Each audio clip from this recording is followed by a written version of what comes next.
되어 세상을 보여드려요.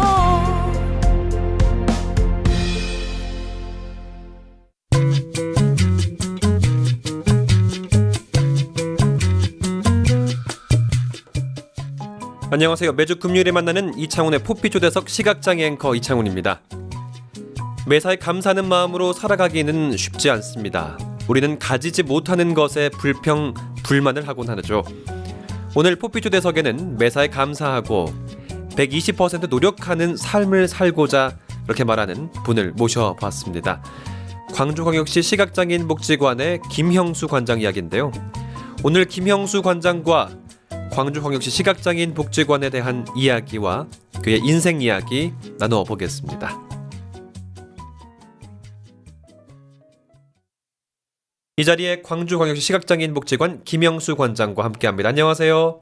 예, 안녕하세요. 네. 이렇게 만나뵙게 돼서 감사합니다. 네. 오늘 오시는 길 어떠셨습니까? 뭐 맥히지 않고 네. 그냥 편하게 왔어요. 알겠습니다. 목소리에 편안함이 묻어나는 목소리인데요.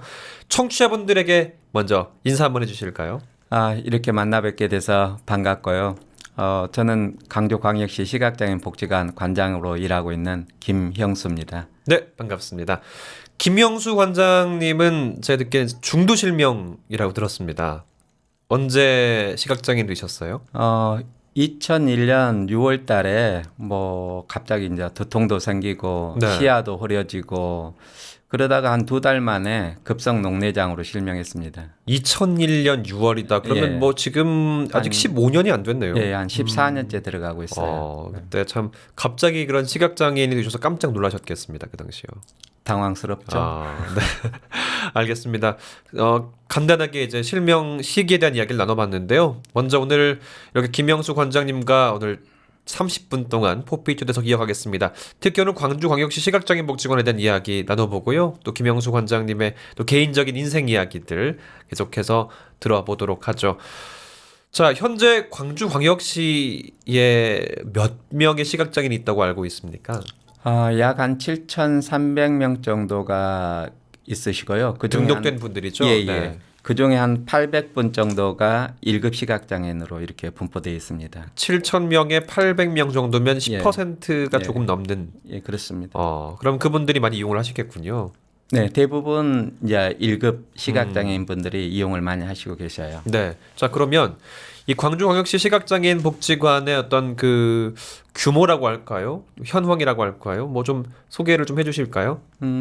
우리가 이제 대지 649평방미터예요. 네. 연면적 한 1,200평방미터 정도 되거든요. 네. 4층 건물입니다. 근데 이곳에 이제 연합회 법인 한 5개 단체가 함께 이제 거주 생활하고 있기 때문에 네. 복지관의 어떤 공간으로는 약간 좀 협소하다 이렇게 생각하시면 될 것 같습니다. 단독 복지관이 쓰기는 좀 협소하고 네, 그렇습니다. 연합회 시각장애 관련 연합회라든지 뭐 그런 예. 다양한 시설들이 들어와 있기 때문에 같이 쓰고 있는데 어떤 시설들이 좀 있나요? 그곳에는요? 이제 도서관도 있고요. 네. 그다음에 이제 취업 지원 상담팀이라고 해가지고 있고요. 또 네. 심부름 센터 네. 있고요. 네. 등등 이렇게 이제 여러 단체들이 함께 그 건물을 사용하고 있어요. 그러니까 그 건물에 가면 시각장애인들의 어떤 이동, 뭐 생활 지원, 예. 또 여러 가지 부분들에 대한 어떤 뭐라 그럴까요? 도움을 받을 수 있다. 예. 라고 보면 되는데 그러면 그 광주 지역 시각장애인 분들을 위한 어떤 일들을 주로 하고 있는지 사업들을 좀 소개해 주실까요? 예. 복지관 그 자체가 어찌 보면 시각장애인들의 어떤 생활의 어떤 터전이죠. 그렇죠. 네. 생활의 어떤 터전이 되다 보니까 여기서 문화나 여가 또 교류의 어떤 장이 되는 것 같습니다. 네. 그리고 이제 2014년 작년이죠. 작년 네. 말에 이용자 실태 조사를 한번 해봤어요. 그랬더니 가장 원하는 것이 바깥 활동이더라고요. 외부 활동. 예, 네. 그렇죠. 그래서 지금 프로그램도 그 부분에 좀 중점을 두고 있어요. 그래서 2달마다 한 번씩 이렇게 이제 외부 탐방 네. 이런 프로그램을 하고 있고요. 그다음 뭐 가족 교실이라든가 또는 이제 뭐 책을 선정해서 있고 그 배경에 되는 이런 곳을 탐방하는 나를 찾아 떠나는 여행 이런 다양한 어떤 프로그램을 진행하고 있죠. 하루에 한 6개 내지 7개 정도 프로그램이 돌아가고 있습니다. 집 밖 활동 원하는 이유는 아무래도 시각장애로 인해서 다 움직이기가 쉽지 않은 부분들이 큰 거겠죠? 그렇죠. 가장 큰 문제가 이동성의 어떤 문제입니다. 네. 그래서 이 부분을 어떻게 해결해야 될지 가장 이제 고민스러워하는 부분도 이 부분입니다. 그 부분들에 대한 해결책들 많이들 머리를 싸매고 고민하고 계시겠네요. 또 이제 네. 그 차량 봉사대를 만들었어요. 그래서 한 40분 정도가 그분 편하는 시간에 이렇게 차량 봉사를 해주시고 계셔요. 그래서 올 2월 달에 이 차량 봉사들을 통해서 어느 정도 이분들의 어떤 외부 지원 활동을 좀 하고 있습니다. 뭐 제가 광주를 많이 가보진 않았지만 제가 광주로 간다면 광주기아 챔피언스필드 가보고 싶다. 그런 생각 많이 하게 될 것 같은데요. 알겠습니다. 자, 그렇다면 2015년 올해 계획하고 있는 지역사회 어떤 프로그램들은 어떤 게 있나요? 아까 말했던 프로그램들도 있겠지만 또 뭐 다양하게 있겠죠. 지금 이제 새롭게 구상하는 어떤 사업들, 그리고 올해 들어와서 아까 조금 이용자분들이 이제 외부 활동을 중요시하기 때문에 그 차량 봉사대 발대식을 2월달에 가졌었고요.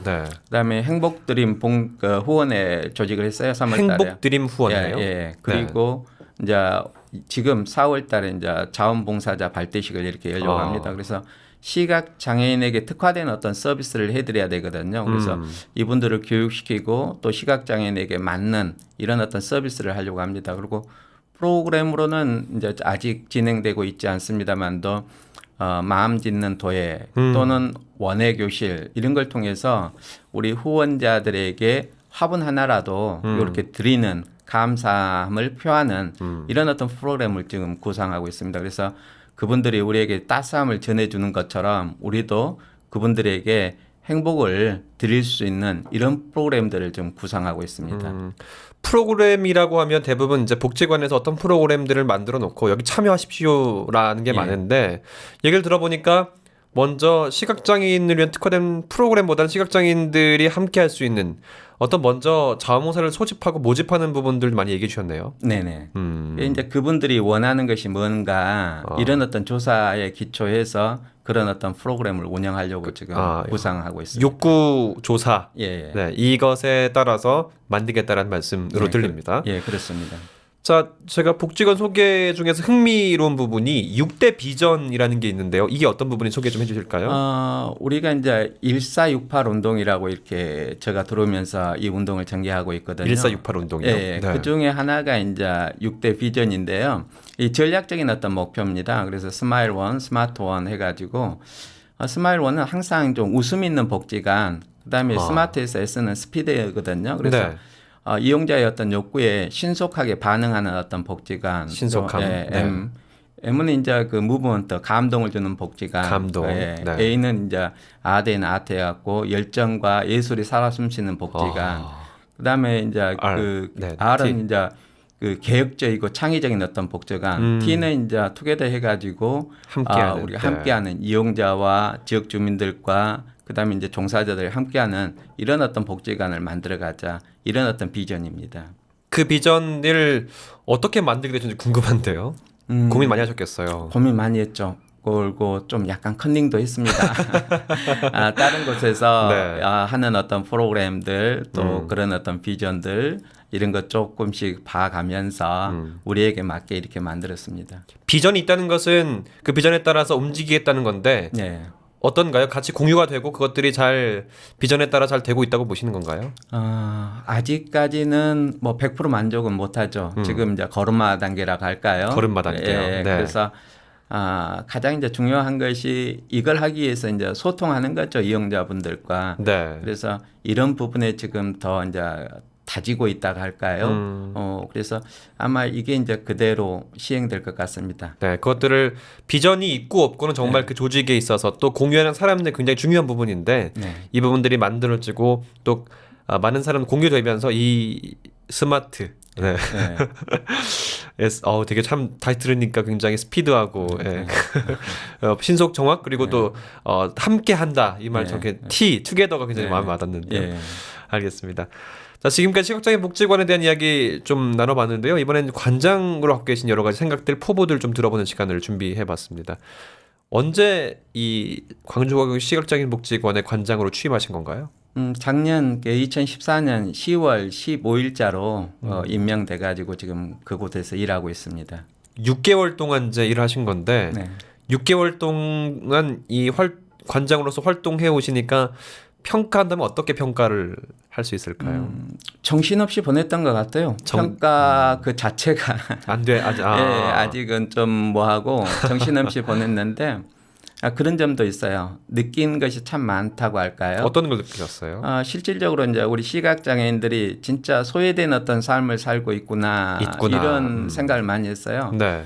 복지관 이용자들의 한 90%가 어르신들이에요. 그래서 이제 젊은 층들 좀 이 복지관 이용할 수 있게 좀 만들어야 되겠다 이런 생각을 가지고 있었는데 네. 작년 11월 달에 바깥에서 젊은 사람 목소리가 들리더라고요. 그래서 나가서 이리 들어오시라. 내가 커피 한 잔 타드리겠다 이렇게 네. 하면서 여성 두 분하고 남성 한 분을 이렇게 모시고 관장실을 모셨어요. 그래서 네. 커피를 타드리면서 이야기를 하는데 22살 먹은 아가씨가 그러는 거예요.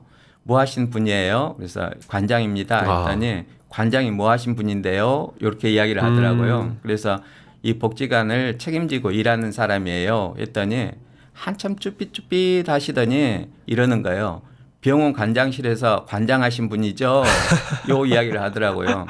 근데 제가 이 이야기를 듣고 울어야 될지 웃어야 될지 이분이 지적장애인도 아니거든요. 정상적으로 고등학교도 졸업하셨고 근데 닫힌 어떤 세계에서 생활하다 보니까 세상이 어떻게 돌아가는지를 모르는 거예요. 근데 다행스럽게 이제 복지관에 와서 공부하시고 해가지고 이번에 이제 대학도 들어가셨어요.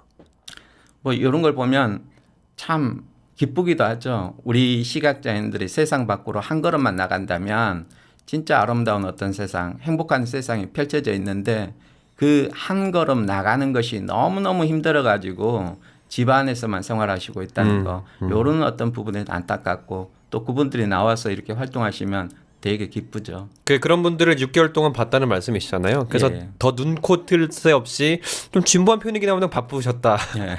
이렇게 들리는 말씀인데요. 그러면 가장 6개월 동안 또 중점을 두고 있는 사업 아까 말씀하셨나요? 어떤 게 있을까요? 중점 준다고 하면요. 제가 이제 핵심적인 어떤 사업이라기보다는요. 네. 이제 일을 하고자 하는 어떤 방향이 방향성? 있어요. 네. 예. 그래서 제가 이제 슬로건으로 그런 이야기를 하는데 사람 사랑 사랑 나눔 이런 어떤 복지관을 이제 만들고 싶거든요. 사람 사랑 나눔이요. 예, 예. 네. 그래서 실질적으로 이런 어떤 복지관을 만들기 위해서는 서로가 이제 공감하는 거, 이용자와 직원들의 어떤 공감, 또 소통 이게 굉장히 중요하더라고요. 공감 소통. 이걸 통해서 우리가 실질적으로 이제 이용자의 어떤 편익 증진, 행복 증진 이런 어떤 방향으로 가야 되겠다. 여기에 맞춰서 사업도 구상하고 그런 겁니다. 그래서 아까 이야기했던 것처럼 우리 이용자의 어떤 욕구 조사, 실태 조사도 했던 거죠. 네. 그러니까 사람과 소통하고 사랑하고 나눔 이 방향성을 가지고 어떤 사업이든지 사업이 우선이 아니라 이 마음, 이 슬로건, 이 비전이 중요하다는 말씀을 드리네요. 그러면 뭐 일단 중에 6개월 동안 하시면서 가장 어려웠던 부분은 어떤 부분이 있을까요? 밖에서 보는 거하고 현장에서 실질적으로 느끼는 것이 다르더라고요. 특히 이제 프로그램을 이제 운영해야 되는데 모든 프로그램이 후원금으로 운영이 되거든요. 실제 그렇죠. 지원되지는 않습니다. 그래서 후원금으로 운영이 되는데 이 재정적인 어떤 열악성이죠. 또 지방 경제도 좀 열악하잖아요. 그러다 보니까 하고 싶은 것은 많은데 뭘 하기가 조금 그래요. 그래서 이 제자리 걸음하는 것 같아서 어떨 때는 답답하기도 합니다. 그래서 이런 어떤 문제가 가장 큰 어려운 문제가 아닌가 생각합니다. 현실적으로 재원이 있어야 일을 하는 거니까요. 예, 그렇습니다. 그 부분에 대한 고민이 많으실 것 같은데 반면에 보람됐던 부분은 아까 말씀하셨던 그 친구분 이용자분 얘기가 있겠죠. 또 어떤 분들을 만나셨을 때 보람되셨는지. 35살 먹은 아가씨가 있었어요. 네, 또 그분도 이용자분인데 네. 저 방에 와서 이제 제가 커피를 따라 드렸어요. 그분은 이제 터널식 시야를 가지고 있어가지고 한 방향만 보이시는 거죠. 그래서 제가 커피를 드렸는데 저는 전맹 아닙니까? 빛조차 못 보는데. 그렇죠. 근데 커피를 못 받으신 거예요. 그래서 테이블을 두드리세요 했더니 이제 두드리시더라고요. 그래서 곧장으로 이제 갖다 드리면서 밀어주셨군요. 이렇게. 예, 네. 이야기를 나눴는데 지금까지 집에서만 생활하셨어요? 그랬더니 네 하더라고요. 그러면은 바깥 활동은 안 했어요? 했더니 20살 때 나왔는데 택시가 발등을 지나갔던 거예요. 그게 골절이 있으니까 이제 두려움에 떠는 거죠. 그래서 지금까지 한 번도 안 나왔대요. 근데 복지관 나온 지 이제 한 1개월 됐는데 네. 차량이 거기까지 가서 모셔오고 또 프로그램하고 모셔드리니까 너무너무 행복하다는 거예요. 그래서 며칠 전에 그분을 만났는데 이제 직업 지원하신다고 혼자 다니시더라고요. 이런 모습들 보면 진짜 행복해요. 한 사람이 집 밖을 조금씩 움직여서 예. 자활하는 예. 그 모습 예. 볼 때 현장에서 느끼시니까 더 많이 느끼실 것 같아요. 이런 이야기들 그렇죠. 보면요. 네. 눈물 찡하게 하는 이런 어떤 사연들도 있고요. 네. 또 너무 이제 가슴 버겁게 하는 이런 어떤 이야기들도 이제 학교에서보다도 이런 어떤 부분들이 참 다가와 있죠. 그렇겠네요. 네. 사실 이 중도 시각장애인 분들은 사실 뭐 누구나 마찬가지로 두려움이라는 게 가장 큰 어찌 보면 그 우리가 극복해야 할 대상이잖아요. 네, 그렇죠. 그것들 하나하나씩 걷어져 가는 그 모습 볼 때 가슴 징한 그 감동을 느끼실 것 같습니다. 네. 그러면 이제 사실 이런 얘기를 종합해 보면 관장님으로서의 어떤 그 앞으로의 방향성들이 나올 텐데 이런 복지관 만들고 싶다라는 어떤 목표가 있을 것 같은데요. 항상 그겁니다. 목표는 그 행복한 어떤 공동체를 만들어가는 거죠. 조금 전에 이야기했던 것처럼 이런 것 같아요. 외부 비장애인들이 봤을 때는 저분들은 뭐 받기만 해, 뭐 이런 생각도 하신 것 같은데 네. 실은 우리 이제 복지관에서도 뭔가 그분들한테 드리고 싶거든요. 그래서 실은 뭔가 이제 나눠드리면 우리도 뭔가 이제 비워지겠죠. 또 그분들이 뭔가 비워진 우리에게 또 채워주시겠죠. 이렇게 나누고 비호감을 또 채워주는 이런 어떤 순환적인 진짜 행복한 어떤 공동체를 장애인과 비장애인이 함께 만들어가는 이게 목표입니다. 선순환적인 행복한 공간. 예, 이렇게 공동체를 정리하셨겠죠? 만들 수 있는 행복 공동체. 예, 예. 네, 알겠습니다. 여러분은 지금 KTV 포피 채널 포피 초대석을 듣고 계시고요. 오늘은 광주광역시 시각장애인 복지관 김형수 관장 모시고 초대석 진행하고 있습니다.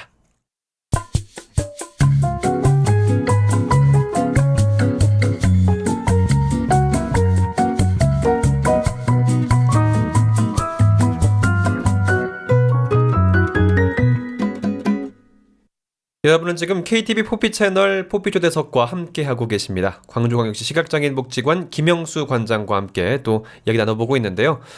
앞서 복지관에 관한 이야기 계속 나눠봤습니다. 이제부터는 김영수 관장 개인 인생에 대한 이야기도 함께 나눠보도록 하죠. 관장 역할을 작년 10월부터 하셨는데 그 전에 어떤 것들을 하셨습니까? 저는 이제 1992년도에 이제 공무원으로 임용이 됐어요. 그래서 사회복지 업무를 보다 보니까 사회복지에 관심이 있어가지고 그 이제 석사 과정을 이제 사회복지를 전공했습니다.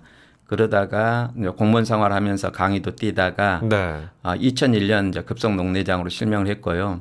그 후에 이제 박사 과정을 마치고 이제 조대에서 강의를 하다가 뭐 작년에 그 관장직으로 일을 하게 됐습니다. 참 삶이 순탄하게 끝날 수도 있었는데 갑자기 실명이라는 그러니까 이거는 뭐 일반적으로 보는 국민들의 의견입니다. 제 의견 아니고요. 예. 그럴 수 있는데 어찌 보면 시각장애를 갖게 됐다는 게 하나의 큰 파고였잖아요. 파도. 네네. 그 파도를 어떻게 이겨내셨는지가 참 궁금합니다. 진솔하게 이야기하자면 네. 막 실명됐을 때 이제 아이가 100일 막 지났을 때였거든요. 그런데 그런 생각 많이 들더라고요. 떳떳한 아빠가 되고 싶다. 내가 흰지팡이 짚고 가면 우리 아이가 사춘기 때 쩌리 도망가지 않을까. 이런 생각에 좀 떳떳하고 싶었고요. 또 생계적인 어떤 문제도 있었고.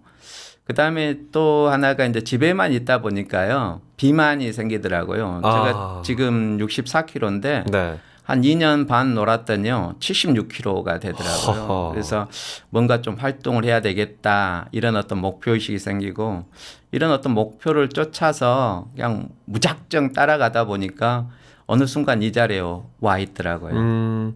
제가 듣기로는 어떤 개인적인 아픔에 안주하고 아픔에 그것들만을 마주할 시간이 없었다라고 들리는데요. 어떠셨어요? 뭐 아픔이야 많죠. 네. 하지만 이제 그게 이제 가족이 힘이 되고 또 조금 전에도 이야기했지만 어느 순간 나의 어떤 가치, 나의 어떤 존엄성 이런 것이 상실되더라고요. 진짜 그런 어떤 모습들이 좀 싫었었어요. 그래서 어떤 가치를 좀 부여하고 싶었고 나의 어떤 존엄성. 제가 그때 집사람이 부르는데 그런 생각이 드는 거예요. 나는 사육되고 있고 무늬만 인간이고 무늬만 사람으로 살아가고 있구나. 이런 생각이 드니까 정말 우울증이 오고 자살 생각하고 자살 시도하게 되고 이러더라고요. 그래서 여기에서 이제 탈피할 수밖에 없는 이런 부분에서 이제 박사과정도 진학을 하게 됐고 공부도 어딘가 몰입을 해야 되니까요. 이런 부분에서 지금까지 했던 것 같습니다. 사육된 인간이다. 네. 이 말이 굉장히 딱 머릿속을 머릿속 다가오는데 인간으로 존엄성을 또 되찾기 위한 하나의 방편으로 공부를 시작하셨다고 좀 말씀하신 거잖아요. 네네. 그럼 과정은 어땠나요? 과정들은요? 굉장히 힘들었죠. 중도 실명이다 보니까 이게 점자라든지 예. 스크린 리더 예. 이용하고 이런 부분들이 좀 어려웠을 것 같은데. 그때는 이제 스크린 리더도 그렇게 발달되어 있지 않고 네. 점자는 배웠는데 읽어도 이해가 가지 않고 그렇죠. 글자만 읽으니까 예. 그렇죠. 듣는 것으로는 이해하기가 굉장히 어렵더라고요. 그래서 테이프를 늘어지도록 듣고 외우는 방법밖에 없었죠. 근데 외우다 보니까 요령도 생기고 뭐 심상학습이라고 해야 되나요? 네. 이런 어떤 부분도 있긴 있는데 실은 그것보다 가장 어려웠던 것이 교재도 없고 발표를 해야 되는데 논문을 봐야 되는데 논문도 없잖아요. 그렇죠. 그래서 이제 아내가 녹음을 해주고 타이핑을 하고 밤새워 나보다 더 공부를 열심히 했어요. 이런 어떤 과정이 있었습니다. 사실 이렇게 또 얘기를 많이 듣지만 중도 시각장애인이 되신 어떤 분들의 얘기를 들어보면 그분의 아내분이 너무나도 고생을 많이 하시는 것 같아요. 그런 것 같습니다. 네, 늘 공부하시고 밤도 새시고 그러다 보니 많이 힘드신데 잘해주시죠? 그렇죠. 논문을 쓰는데도요. 네. 제가 통계 돌릴 수 없잖아요. SPSS 네, 힘들죠. SPSS든 네, 이런 거 에이모스든 네. 집사람이 돌려줍니다. 늘 감사를 표하고 계신가요? 그렇죠. 방송인 멘트 아니죠? 안 보이는데 쫓겨나면 갈 데가 없습니다.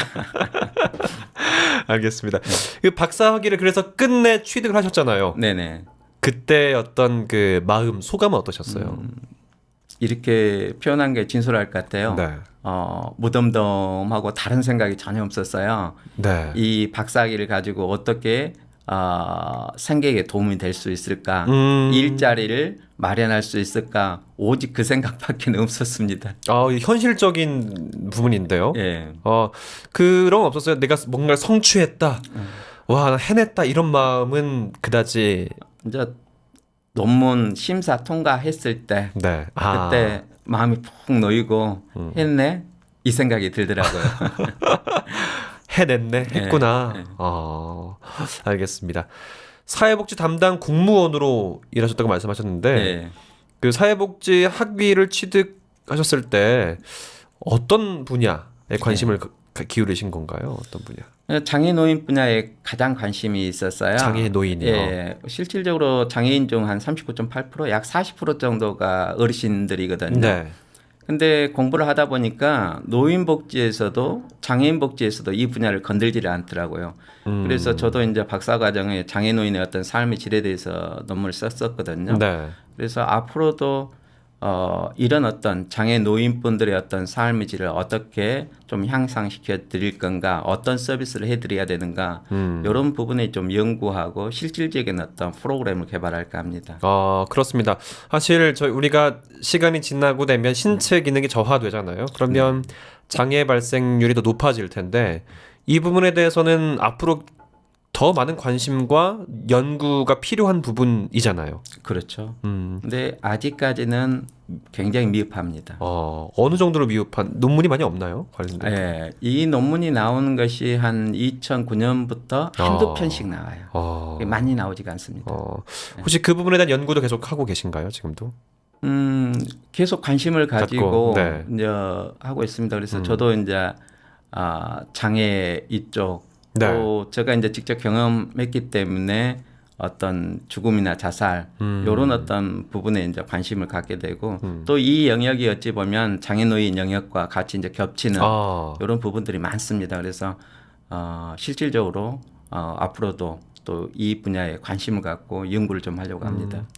지금 이 방송을 듣는 사회복지학도 또는 이 부분의 심각성은 앞으로 계속 대두될 부분이거든요. 예. 계속해서 충분히 많은 분들이 관심을 가져야 될 부분으로도 보여지는 부분입니다.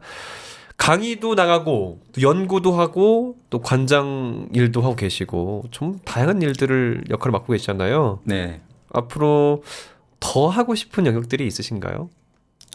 있죠. 말씀해 주십시오. 네.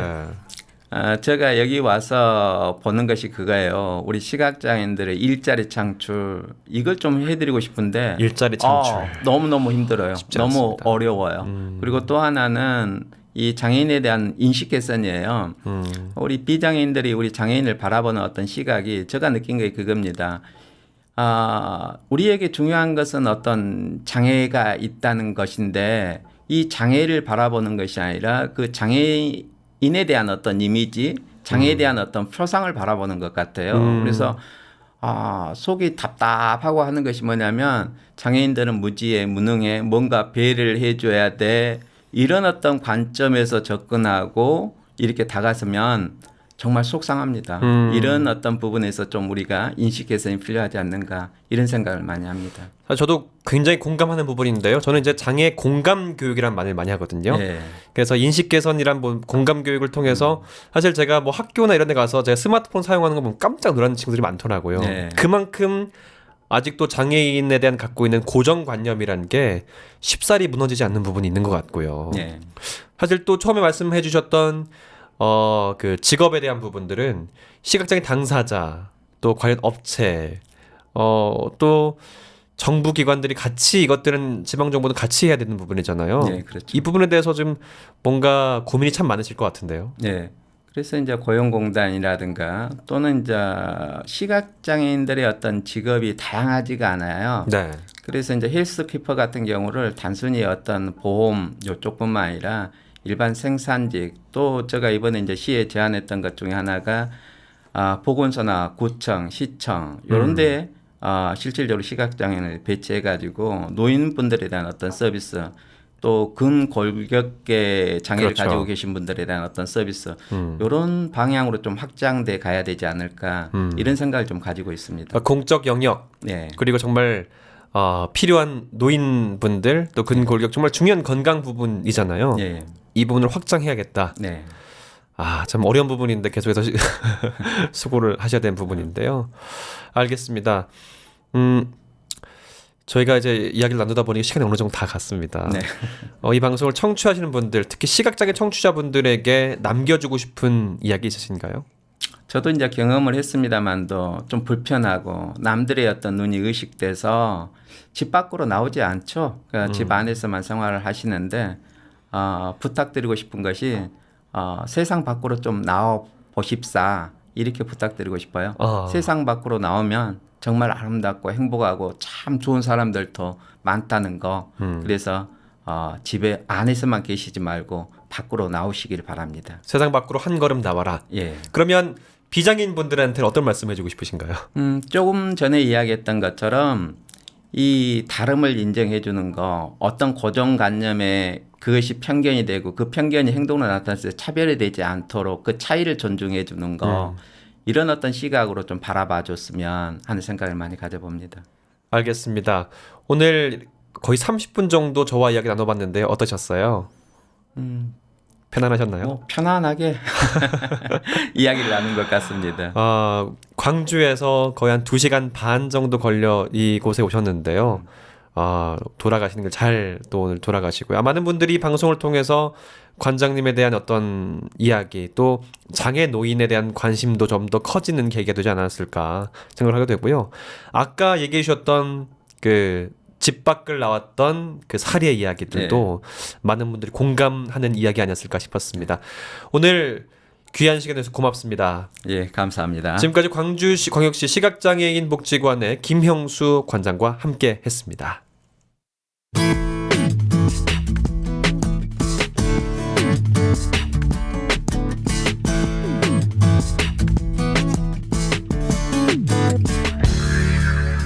오빠 오랜만이야. 우키구나. 잘 지냈어? 난 잘 지냈지. 오빠는? 나야 뭐 보람차게 지내고 있지. 그래? 뭐 하는데? 포피 채널에서 시각장애인을 위한 프로그램 DJ 하고 있어. 뭐? 나도 포피 채널에서 영상 해설 하고 있는데. 뭐라고? 난 월요일부터 목요일까지 오후 1시에 방송하는데. 그럼 그게 오빠였어? 나는 화요일 금요일에 영상 해설하는데. 그게 너였니? 내 옆에서 방송 같이 하던? 미안해. 옆에서 같이 방송하는데 몰라봐서. 그래, 지금은 괜찮다고 해줄게. 대신 우리 방송 홍보 좀 같이 해볼까? 그래, 같이 하자. 여러분, 월요일부터 목요일까지 저 권순철 DJ가 내 손을 잡아야라는 의미로 라디오 생방송을 진행하고 있어요. 금요일은 이창훈 아나운서가 포피 초대석을 진행하고요. 네, 저는 화요일 금요일에 영상 해설사로 출연해요. 재미있는 코너들로 알차게 꾸며놨으니 많이들 찾아주세요. 월요일부터 금요일까지 오후 1시에 KTV 홈페이지 ktv.go.kr/라디오 또는 팟빵.com/live/ktv 그리고 넓은 마을 기타 자료실 4413번에서 바로가기 파일을 다운받아 들으실 수 있어요. 많이 사랑해주세요. 인터넷 라디오 포피 채널.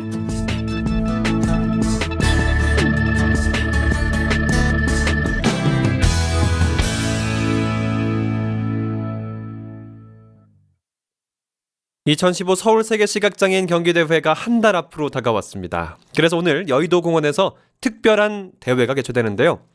2015 서울세계시각장애인 경기대회 D-30일 성공다짐대회가 조금 있으면 시작된다고 합니다. 자, 현장에 일일 리포터로 홍우키 씨가 나가 있다고 하는데요. 어떨지 궁금하면 직접 한번 연결해 보도록 하죠. 우키 씨, 안녕하세요. 네, 안녕하세요. 어디 가셨어요? 지금 거기 여의도인가요? 네, 지금 여의도 그 물빛 무대 앞입니다.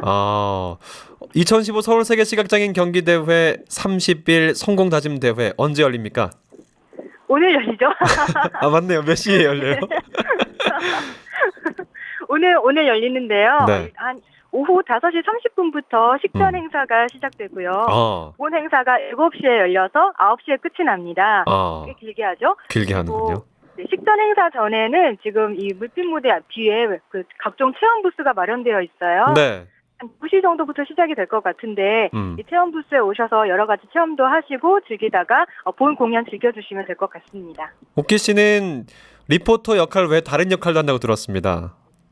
네. 오늘 그 현장 영상 해설 하러 왔어요. 네. 이 무대에서 어떤 일이 벌어지고 있는지, 어떤 영상이 나오는지, 그리고 네. 상황은 어떤지, 어떤 사람들이 있는지, 이런 여러 가지 일들을 제가 영상 해설로 설명할 계획입니다. 그 현장에 있는 분들만 청취가 가능한가요? 아니요. 이 방송은요. 그 KBIC 있죠. 한국시각장애 인터넷 방송국 있잖아요. 네. 네, 거기 들어오셔서 들어보시면 됩니다. 알겠습니다. 자, 그럼 지금 현장 분위기는 어떤가요? 아직 그 행사가 본격적으로 시작이 되지 않아서요. 딱 준비만 된 상태예요. 지금 그 물빛 무대에는요, 그 연주를 위한 그 빈 의자랑 악보 받침대가 마련되어 있고요. 네. 네. 네. 그리고 그 무대 앞에는 간이 의자들이 많이 설치되어 있고요. 네. 그리고 간이 의자 뒤로도 이런 계단식 의자가 많이 마련되어 있어서 많은 분들을 수용할 수가 있어요. 네. 그리고 그 이 물빛 무대가 너른 들판이라는 넓은 잔디 광장에 있거든요. 네네. 그 잔디 광장 쪽에 그 천막이 한 5개 정도 설치가 되어 있어서 네. 여기서 각종 체험을 하게 됩니다. 먹거리는 없나요? 네, 아쉽게도 먹을거리는 없네요. 이창훈 씨가 굉장히 아쉬워할 만한 소식인데. 그래요. 먹을거리는 이 대회 말고도 네. 이 지금 여의도가 한창 벚꽃 축제 맞습니다. 기간이잖아요. 네. 그래서 이 축제 기간이라 그 외에도 굉장히 많은 분들이 노점상이 굉장히 많이 와가지고 네. 뭐 닭꼬치도 있고 호떡도 있고 뭐 다코야끼도 있고 굉장히 종류가 많아요. 맛있는 얘기하니까 배고픈데 아직 밥을 안 먹어가지고. 네, 점심시간이죠. 네. 날씨는 어떤가요 지금? 날씨 굉장히 화창하죠. 지금 이번 주에 약간 네. 좀 쌀쌀했잖아요. 그리고 굉장히 좀 근데 네. 오늘부터 기가 막히게 또 날씨가 좋아져가지고 지금 여의도에 사람이 엄청나게 많아요. 네, 다 잔디밭에 앉아서 돗자리 펴고 앉아서 뭐 도시락도 먹고 한강도 보고 벚꽃놀이도 하고 굉장히 즐기는 분들이 굉장히 많습니다. 그럼 그분들을 물빛 무대로 모으는 게 가장 큰 일이겠네요. 그쵸. 일단 이 물빛 무대에서 이렇게 소리가 빵빵 퍼져 나가면 그 사람들이 이게 뭐 하는 거지 하고 막 둘러보겠죠.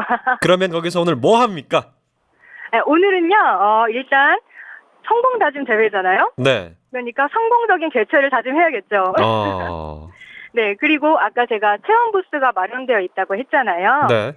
여기서는 그 시각장애인 각종 스포츠를 체험해보는 행사가 있어요. 이 시각장애인들에게는 약간 좀 생소할 수 있는 골볼이나 쇼다운 같은 스포츠 종목을 비시각장애인이 체험해보는 행사가 있고요. 그리고 시각장애인이 된다면 어떤 느낌일까 생각해서 이렇게 안대를 가리고 물건을 맞춰보는 게임 이런 게 마련되어 있고요. 네. 그리고 그 본식 때는요.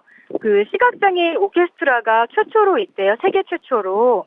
이 시각장애 오케스트라인 하트 체인버 오케스트라랑요. 그리고 소프라노 강혜정, 바리톤 오주호 씨가 함께 협연을 펼친다고 합니다. 네. 정말 다양한 행사들이 준비돼 또 없나요? 재밌는 거는? 그 외에는요?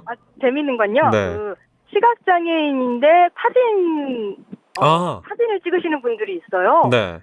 이분들이 한 4명으로 구성된 빛으로 사진단이라는 분들인데요. 빛으로 사진단. 네. 빛으로 사진단. 이분들이 찍은 사진이 스틸 영상으로 이렇게 쫙 연속해서 나오나 봐요. 네.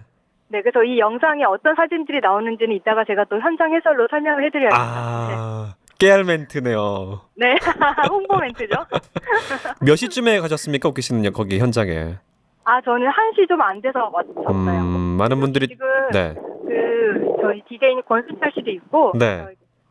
점심 드시고 그랬습니다. 다양한 분들 현장에서 행사를 준비하고 있는데 네. 다시 한번 행사가 어떻게 진행되는지 또 오키 씨가 또 어떻게 출연하는지 한번 소개해 주세요. 마지막으로요. 네. 네. 한 2시 정도부터 오시면 각종 체험 부스, 재미있는 체험 부스 오셔가지고 경품도 사실 수 있고요. 그리고 식전 행사로 5시 30분부터 열리는데 이 식전 행사 때는 또 경품 이벤트가 있어서 다양한 경품을 사가실 수 있고요. 그리고 본 행사는 7시부터 9시까지 시작됩니다. 그래서 성공 다짐 개최를 열고 그리고 풍선을 하늘로 띄우는 이벤트도 있고 그리고 시각장애인 오케스트라의 공연도 볼 수 있습니다. 그리고 이 모든 상황은 KBIC에서 저의 영상 해설로 들으실 수 있습니다. 네, 저녁 9시까지 또 고생하시겠군요. 네. 알겠습니다. 많은 분들이 청취하시고 오키 영상 해설 또 함께 하면 좋겠습니다. 현장에서 고생하셨습니다. 고생 많이 하십시오. 네. 네, 다음은 2015 서울세계시각장애인 경기대회 관련된 한 분을 모셔보겠습니다. 정기찬 부장님이신데요. 연결해 보도록 하죠. 안녕하세요. 네, 안녕하세요. 네. 지금은 어디 계십니까? 저희는 지금 행사장 근처에 있습니다. 오늘 행사가 이제 진행되는데 이 행사가 만들어지게 된 취지를 설명해 주시죠. 저희 2015 서울 세계시각장애인 경기대회가 이제 오늘부로 꼭 30일이 남아가지고요.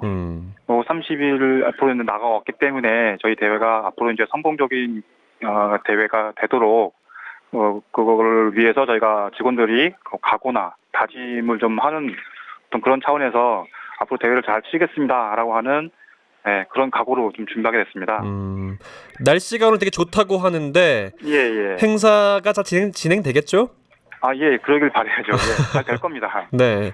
오늘 여의도에 많은 분들이 아마 이제 벚꽃을 보러 이것저것 많이 나오실 텐데 그분들을 어떻게 이곳을 눈길을 잡게 하실 계획이신지 궁금한데요.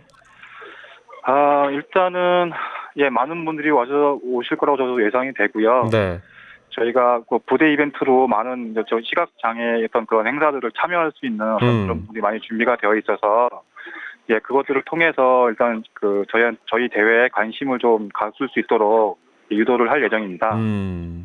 오늘 준비되어 있는 여러 행사 중에서 가장 추천하고 싶은 부분은 어떤 게 있나요?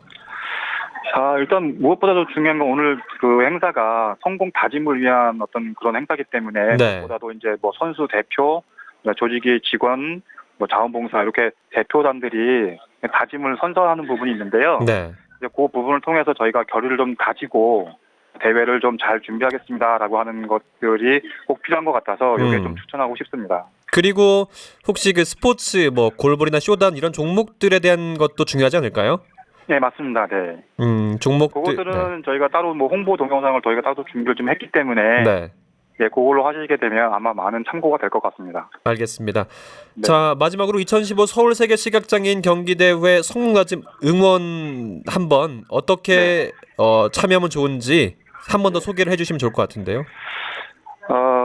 저희 어차피 국내에서 처음으로 개최되고 있는 세계 시각장애인 종합 대회이기 때문에 아직 많은 홍보가 좀 안 돼서 좀 애로사항은 좀 있긴 하지만 오늘 이 행사를 좀 계기로 해서 많은 분한테 좀 알려져서 각 뭐 개막식이라든가 아니면 각종 경기가 열리고 있는 각 경기장마다 꼭 시각장애인뿐만 아니라 많은 이제 일반인 분들도 같이 좀 참여를 해주셔서 대회가 성공적으로 치를 수 있도록 많은 응원을 좀 해주셨으면 참 좋겠습니다. 네, 오늘 이제 행사가 막 곧 시작될 텐데요. 역시 네. 많은 고생 앞으로 하셔야 될 것 같습니다. 또 많은 분들이 네네. 오셔서 D-30일 성공 다짐 대회, 정말 성공할 수 있는 다짐이 되는 그런 시간이 됐으면 하는 바람도 가져보고요.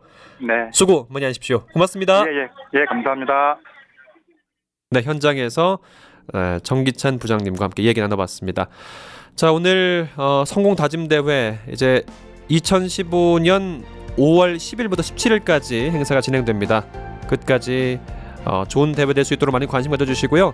관련된 이야기들은 계속해서 저희 포피 채널에서 여러분들이 전해드리겠습니다. 자, 지금까지 2015 서울 세계 시각장애인 경기대회 D-30일 얘기 나눠봤고요.